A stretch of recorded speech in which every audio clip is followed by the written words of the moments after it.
here I am inside of Plotagraph Pro, and I want to just show you quickly how I did what you're about to see. If I hit play here, you will see that the still image becomes a moving image where the sky is actually moving, kind of like as if it was a time lapse at midnight. So I've got this beautiful glow of light from the sky, from stars and whatnot in the distance. And there's probably some street lights and cars way back near the mountains. And you can see that it's all moving, right? It, like I said, it looks like a time lapse. And it really wasn't a time lapse. It was actually this still image. This is my image that I photographed around midnight in Grand Teton National Park. And I want to show you what I did. And I'm going to just show you, I got everything here visible.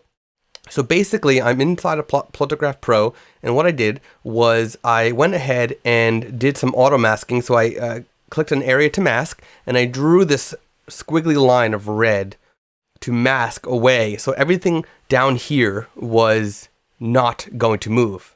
And then I switched to area to animate. I did the same thing, this little green squiggly, which made the entire sky animate. And then what I did is I went over to here to the feather preview, and I switched to foreground first, and I upped my preview so that I have a lot of feathering going on over here, and then I switched to the background and make sure the background was okay as well.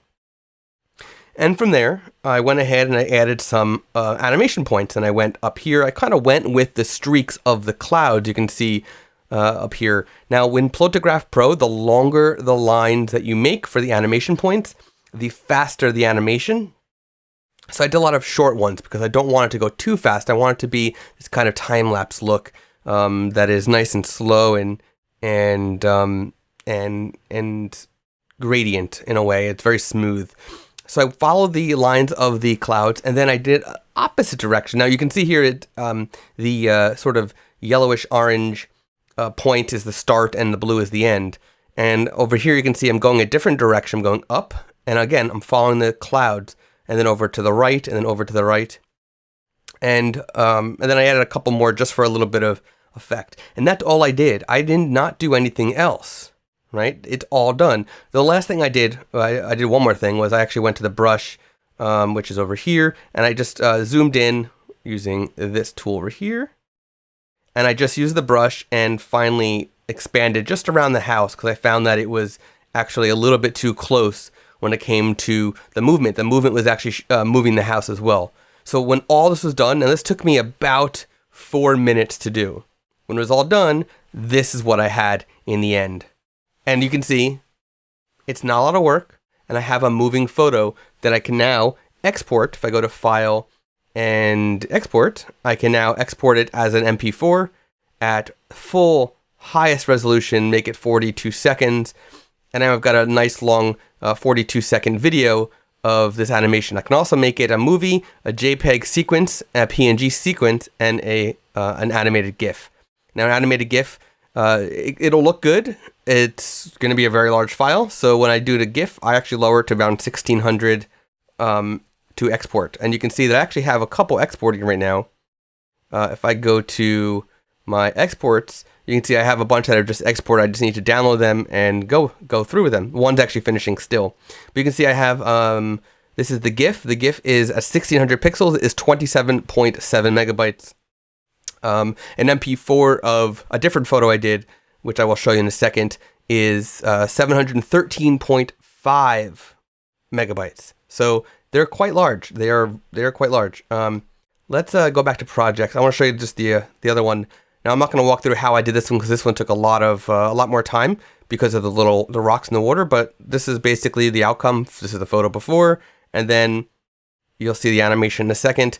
This is what it looks like after I spent probably about 20 to 30 minutes in this one just fine-tuning the animation points and the masking because of the trickiness of the rocks that you see, the water and the rocks. I didn't want to get too close because if you look over here, I'll move the mouse so you stop seeing the animation, but pay attention over here when the mouse goes away. You can see it's even moving there, and I wanted to make sure it wasn't moving the rock. So it was a little tricky, so it took more time, but I had a lot of fun with this one as well. So my project list inside of Plotagraph Pro is growing. I'm having a lot of fun with the software. I highly recommend that you pay attention to the software, because every update they do to their software, to their algorithms, is getting better and better. It's getting easier and easier to use, and it's making it a lot less time to actually create these animations. So I'm having a blast with it, and there's a lot of cool stuff coming in the works. So right now they have a new text tool. You can add some text. You can also add a watermark. You can actually add multiple. You can add up to 5 different images on your image. And from what I understand, they're also working on music overlay. So you sort of how now I wrote an article on 7by5.net. I will link to that in the show notes, about how this Harry Potter style of moving pictures it's coming along great. There's a lot of competition out there now, and I prefer Plotagraph Pro over the others because I'm a photographer and I start from stills. I don't do a lot of video as far as normally. I mean, I do video for courses and whatnot, but I don't do a lot of video for my own work, and so starting from a still makes more sense for me. And the other company I talked about in this article was Flixel with their cinemagraphs, and you have to start from video. But one nice thing about Flixel is they have the audio already there because you've got video. So you've got this ambient noises from water running and things like that. And you're going to be able to add that using clips, your own MP3s or whatever you do. You can record it with your iPhone or whatever. Or you can just use sound bites that you can get from YouTube or wherever. And you'll be able to add clips or ambient noises to your videos. Or you could export the video to something like ScreenFlow or iMovie, Final Cut, or and anything like that, Premiere, and add in there that way. But you'll be able to do it inside of Plotagraph Pro very soon, as they're working on this feature. So that's it. I just wanted to show you real quick how cool this photo came out with the animation, and the fact that it took me less than 5 minutes, way less than 5 minutes to do, because of how awesome their software is getting with every update. Thanks for watching.